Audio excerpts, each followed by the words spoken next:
Ayan guys, so andito po tayo ngayon sa may KM5 La Trinidad Public Market. Dito po sa Old Market mga kalodi lods.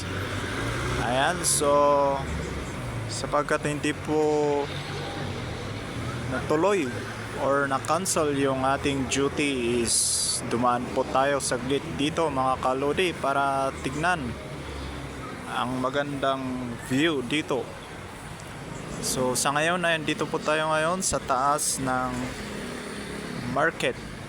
Ayan. So ito po ang makikita mo kapag andito ka po mga kalodi. Kitang-kita mo po yung Balaw Building mga kalodi lods. Sa Balaw Building ay may bake shop, may Cebuana, may Dampa Express at iba pa.